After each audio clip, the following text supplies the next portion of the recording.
একদিন মাটির ভিতরে হবে ঘর রিমোনামার,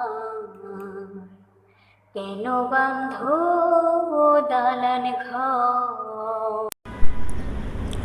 ভূগর্ভের বিভিন্ন স্তরকে বিজ্ঞানীরা কয়েকটি ভাগে বিভক্ত করেছেন। প্রত্যেক ভাগকে বলা হয় একটি যুগ। আজ থেকে 50 কোটি বছর পূর্বের সমস্ত যুগকে একত্রে বলে প্রাক ক্যাম্ব্রিয়ান যুগ। এটিকে আর কেউ জোয়াইক বা মহাযুগও বলা হয়। এই যুগে যেসব প্রাণী বর্তমান ছিল তার অস্তিত্বের সন্ধান পাওয়া যায় মাত্র। তাদের দেহ নরম তুলতুলে ছিল বিধায় ভূগর্ভে কোনো ফসিল পাওয়া যায় না, তাই তাদের সম্পর্কে বিশেষ কিছু জানার উপায় নেই। ক্যাম্ব্রিয়ান যুগ শুরুর পর থেকে কোনো কোনো প্রাণীর দেহ কঠিন খোলস দ্বারা আবৃত হয়। চিংড়ি, কাঁকড়া এই যুগের প্রাণী। এই যুগ থেকেই শিলালিপি বা ফসিল পাওয়া যায় এবং এর সাহায্যে ইতিহাস জানা যায় বলে বিজ্ঞানীরা এই যুগকে বলেন ঐতিহাসিক যুগ। ঐতিহাসিক যুগের 3টি ভাগ আছে, যথা পুরাজীবীয়, মধ্যজীবীয় ও নবজীবীয় যুগ। এই 3টি যুগের ব্যাপ্তিকাল 50 কোটি বছর। পুরাজীবীয় যুগটি শুরু হয়েছিল 50 কোটি বছর আগে। এর ব্যাপ্তিকাল ছিল 31 কোটি বছর এবং 19 কোটি বছর পূর্বে এর সমাপ্তি ঘটে। এই যুগটির 6টি উপযুগ আছে। মধ্যজীবীয় যুগটির ব্যাপ্তিকাল 12 কোটি বছর। এটি 19 কোটি বছর পূর্বে শুরু হয়ে শেষ হয়েছে 7 কোটি বছর পূর্বে। এর উপযুগ আছে 3টি। নবজীবীয় যুগটি হচ্ছে বর্তমান যুগ। এটি 7 কোটি বছর পূর্বে শুরু হয়ে এখন পর্যন্ত চলছে। এর আছে 5টি উপযুগ। সর্বশেষ উপযুগটির নাম প্লিস্টোসেন উপযুগ। এই উপযুগটি 50 লক্ষ বছর পূর্বে শুরু হয়ে এখনও চলছে। জীবজগতের বিবর্তনের ক্ষেত্রে এই উপযুগটি অসীম গুরুত্বপূর্ণ। পুরাজীবীয় যুগে ভূপৃষ্ঠে কোনো জীবের সন্ধান পাওয়া যায়নি, তবে সমুদ্রে জলজ উদ্ভিদ ও ট্রাইলোবাইট নামক আলপিনের মাথার ন্যায় অতি ক্ষুদ্র এক জাতীয় পোকার সন্ধান পাওয়া যায়। কয়েক কোটি বছর পর এই পোকার আকৃতি হয়েছে প্রায় 1 ফুট। এদের সব শাখার বিলুপ্তি ঘটলে বর্তমানে 2-1টি শাখা বেঁচে আছে। গলদা চিংড়ি, কাঁকড়া হচ্ছে তাদেরই বংশধর। ট্রাইলোবাইট প্রাণীদের একটি দল নদী বা হ্রদে আশ্রয় নিয়েছিল। ভূকম্পের ফলে নদী বা হ্রদ শুকিয়ে গেলে এদের বেশিরভাগের মৃত্যু হয়। কিছু সমুদ্রে চলে যায় এবং কোনো কোনো দল স্থলেও বেঁচে থাকে। স্থলে বেঁচে যাওয়া দলেরই বিবর্তিত রূপ হচ্ছে মাকড়সা, বৃশ্চিক ইত্যাদি। এদের মধ্যে কোনো কোনোটি উর্বর ক্ষমতা লাভ করে হয় পতঙ্গ। যে দলটি সমুদ্রে চলে গিয়েছিল কয়েক কোটি বছরের মধ্যে তাদের দেহ চর্ম বা খোলসে আবৃত হয়। কাঁকড়া, কাছিম, শামুকের মতো বর্মধারী জীবেরা যত সহজ শত্রুর আক্রমণ প্রতিরোধ করতে পারে, চর্মধারী জীবেরা তত সহজে পারে না। আত্মরক্ষার প্রয়োজনে দ্রুত চলাচলের জন্য চর্মধারী জীবের দেহে তৈরি হয় মেরুদণ্ড। আজ থেকে প্রায় 35 কোটি বছর পূর্বে অর্ডোভিশিয়ান উপযুগের পুরাজীবীয় যুগ শেষের দিকে প্রথম মেরুদণ্ড বিশিষ্ট যেসব জীবের জন্ম হয় তাদের একটি দল হচ্ছে মাছ। মাছ সাধারণত কানকুর সাহায্যে জল হতে বাতাস সংগ্রহ করে শ্বাসকার্য চালায়। দেখা যায় কোনো কোনো মাছের ফুসফুস গঠিত হয়েছিল। আফ্রিকার সমুদ্রে এ জাতীয় মাছ অস্তিত্ব আছে। ফুসফুসওয়ালা মাছ জলে ও স্থলে বেঁচে থাকতে পারে। উপকূলের কাছাকাছি বসবাসরত মাছেরা অনেক সময় জোয়ার ও ঢেউয়ের আঘাতে ডাঙ্গায় উঠে পড়ে। এদের কিছু কিছু মারা যেত এবং কিছু পরবর্তী ঢেউ বা জোয়ারের জল না আসা পর্যন্ত বেঁচে থাকতে পারত। এভাবে যেসব মাছ জলে ও স্থলে বেঁচে থাকার শক্তি অর্জন করলো তারা হলো উভয়চর প্রাণী। বর্তমানে কুমির, ব্যাঙ এদের বংশধর। এই উভয়চরদের আবার কতগুলি জলে ফিরে যায়। এদের বংশধর হলো তিমি, শুশুক ইত্যাদি। উভয়চরদের যে দলগুলো স্থায়ীভাবে স্থলে বসবাস শুরু করেছিল, পরিবেশ পরিবর্তনের সাথে সাথে তাদের শরীরেও এলো পরিবর্তন। এদের চ্যাপ্টা লেজ আর চ্যাপ্টা রইল না। শুল্ক হলো পশম এবং পাখনা হলো পা। আজ থেকে প্রায় 28 কোটি বছর পূর্বে স্থলবাসী উভচর মৎস্যদের এই দলটি পরিণত হয়েছিল সরীসৃপে। মধ্যজীবীয় যুগে গাছপালা, জীবজন্তু বিরাট আকৃতি ছিল। সরীসৃপরাই ছিল সংখ্যায় অধিক এবং বিশালকার। এই যোগটি ছিল মূলত সরীসৃপদের যোগ, ডাইনোসরদের প্রাধান্য ছিল বেশি। এদের কয়েকটি প্রজাতি ছিল, যথা ব্রন্টোসরাস, ট্রাইরানোসরাস, অল্লোসরাস, গুরগুসরাস, সেরাটোসরাস, স্টেগোসরাস ইত্যাদি। এদের আকার আকৃতিতে পার্থক্য থাকলেও কিছু বিষয়ের মিল ছিল। এরা পিছনে বড় পা ও লেজের উপর ভর দিয়ে চলাফেরা করত, সামনে ছোট ছোট থাবা দুটি ব্যবহার করত লড়াই ও খাবার শিকারের কাজে। এরা মাংসাশী প্রাণী। এই সময় সরীসৃপদের একটি দল আকাশে উড়তে শুরু করেছিল। এদের বলা হয় টেরোডাক্টিল।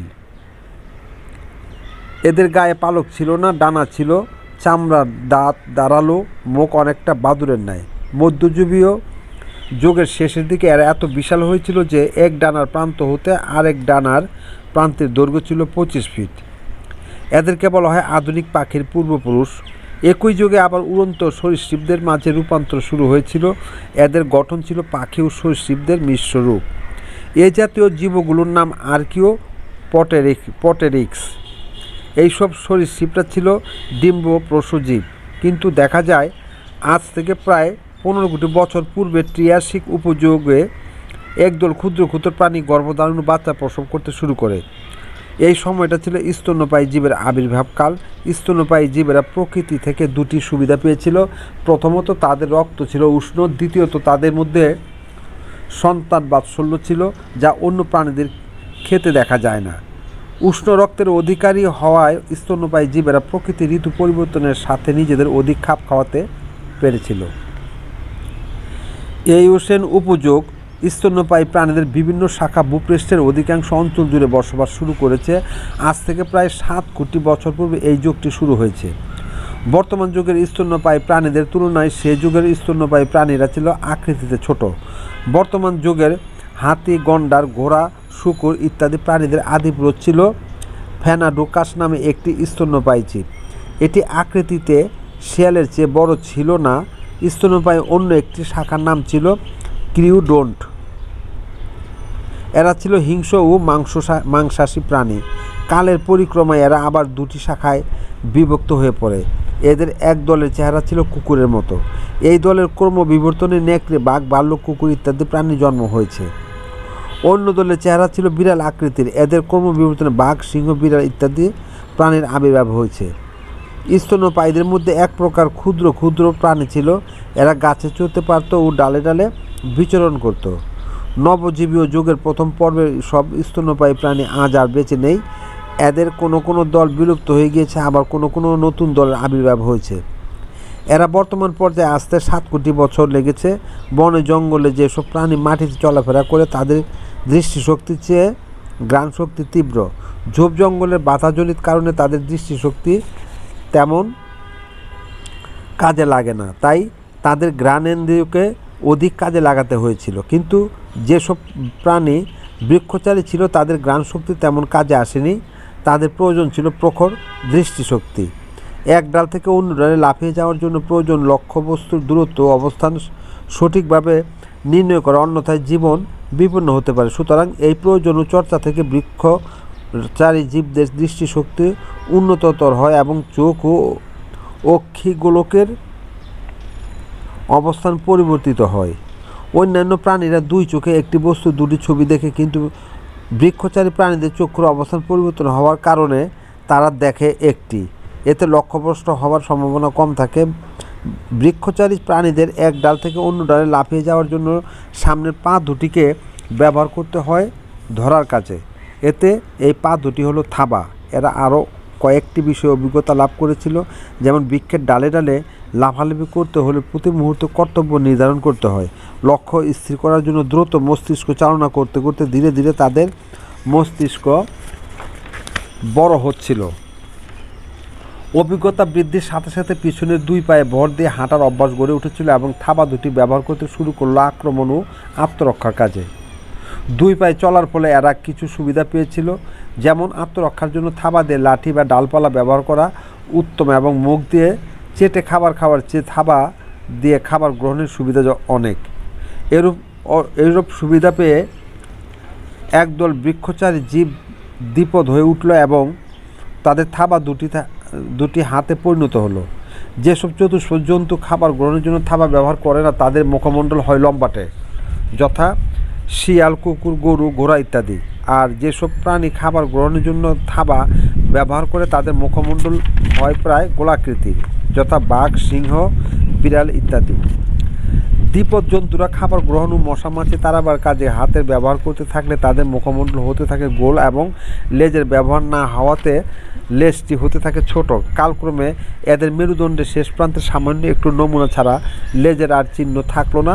এই জাতীয় প্রাণীদের বলা হয় প্যারাপিথেকাস। উক্তরূপে একটি অভিনব জন্তুর উদ্ভব হইলে কালক্রমে উহারা আবার দুই ভাগে বিভক্ত হয়ে পড়ে। উহাদের মধ্যে একটি লেজ নেই, মুখমণ্ডল ঈষৎ গোল, উহারা সোজা হয়ে হাঁটিতে পারে এবং যাবতীয় কাজে হাত ব্যবহার করে। এই জন্তুটি বানর নহে, শিম্পাঞ্জি, গেরিলা বা ওরাংউটাং নহে এবং পুরোপুরি মানুষও নহে। ইংরেজিতে ইহাদিকে বলা হয় অ্যানথ্রোপয়েড বা মানুষ সদৃশ বানর। ইহারাই মানুষের পূর্বপুরুষ। প্যারাপিথেকাসের অপশাখার জন্তুদের সাথে অ্যানথ্রোপয়েড অ্যাপের চাল চলন ও আকৃতিগত পার্থক্য সামান্য হলেও তাহারা বনমানুষের পূর্বপুরুষ। বিবর্তন এমন কোনো বিষয় নয় যে এটা হঠাৎ করে ঘটে গেছে। প্রাণী জগতের বর্তমান অবস্থায় আসতে প্রকৃতি সময় নিয়েছে 150 কোটি বছর। বিবর্তনের সবচেয়ে প্রামাণ্য দলিল হচ্ছে বিভিন্ন সময় পৃথিবীর ভিন্ন ভিন্ন স্থানের ভূগর্ভস্থ থেকে উদ্ধারপ্রাপ্ত ফসিল। এসব ফসিলগুলোতে দেখা যায় যে ফসিল যত বেশি অতীতের মানুষের চেহারা তত বুনো দেখায়। উদ্ধারপ্রাপ্ত ফসিলের সাথে আধুনিক মানুষের অমিলের কারণই হচ্ছে বিবর্তন। 1924 সালে আফ্রিকার দক্ষিণ পশ্চিম ট্রান্সবাল অঞ্চলে ডিনামাইট দিয়ে একটি মাটি ডিবি উড়িয়ে দেওয়া হয়েছিল। এই স্থানে মাটি খনন করে আরও নিচে পাওয়া গিয়েছিল 6 বছর বয়সী একটি বালকের মাথার খুলি। এর গঠন ছিল মানুষ ও বানরের মাঝামাঝি। খুলিটির বয়স ছিল 1 লক্ষ বছরের কিছু বেশি। একে বলা হয় অস্ট্রালোপিথেকাস মানুষ।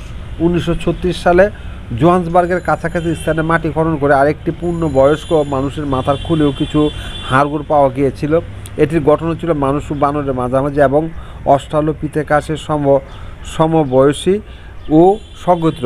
একই অঞ্চল হতে 1938 সালে একটি মাথার খুলি, কয়েকটি দাঁত এবং 1947 সালে আরও অনেক নিদর্শন পাওয়া গিয়েছিল। এগুলো ছিল মানুষ ও বানরের মাঝামাঝি চেহারা এবং প্রত্যেকের বয়স ছিল 1 লক্ষ বছরের কিছু বেশি। 1992 সালে জাভা দ্বীপের পূর্বাংশে মাটি খনন করে বিক্ষিপ্তভাবে পাওয়া গিয়েছিল মানুষের একটি দাঁত, নিচের চলের একটি হাড়, উপরের চলের ডান দিকের একটি পেছন দাঁত, মাথার খুলি ও উরুর একটি হাড়। হল্যান্ডবাসী ইউজেন দুবয়ে নামক একজন ডাক্তার এগুলো উদ্ধার করেছিলেন। বিজ্ঞানীরা এগুলো পরীক্ষা নিরীক্ষার পর জানিয়েছে এগুলো ছিল অর্ধবানর ও অর্ধ মানুষের। এসবের বয়স 1 লক্ষ থেকে 3 লক্ষ বছরের মধ্যে। এগুলোকে বলা হয় জাভা মানুষ। একজন জার্মান ডাক্তার 1902 সালে পিকিং শহরের নিকটবর্তী স্থান হতে আবিষ্কার করেন একটি দাঁত। 1916 সালে অন্য একজন জীববিজ্ঞানী ওই অঞ্চলের মাটি খনন করে উদ্ধার করেন কতগুলো হাড়গোড়। কানাডার একজন জীববিজ্ঞানী 1927 সালে উদ্ধার করেন একটি দাঁত। একই অঞ্চল হতে একজন চীনা, একজন ফরাসি এবং একজন আমেরিকান জীববিজ্ঞানী খুঁজে পান মাথার খুলি, চোয়ালের হাড় ও দাঁত ইত্যাদি নিদর্শন। চেহারায় ওই সব পিকিং মানুষগুলো ছিল জাভা মানুষের সমগোত্র ও সমবয়সী। 1965 সালে জার্মানির নেয়ানডারথাল নামক স্থানে মাটি খনন করে পাওয়া গিয়েছিল একটি মাথার খুলি। বিজ্ঞানীদের মতে এই খুলিটি ছিল মানুষের পূর্বপুরুষের। মাটির যে স্তর থেকে এটি আবিষ্কৃত হয় এর প্রাচীনত্বের হিসাব অনুযায়ী খুলিটির বয়স ছিল 75,000 বছর। এটি ছিল নেয়ানডারথাল মানুষ।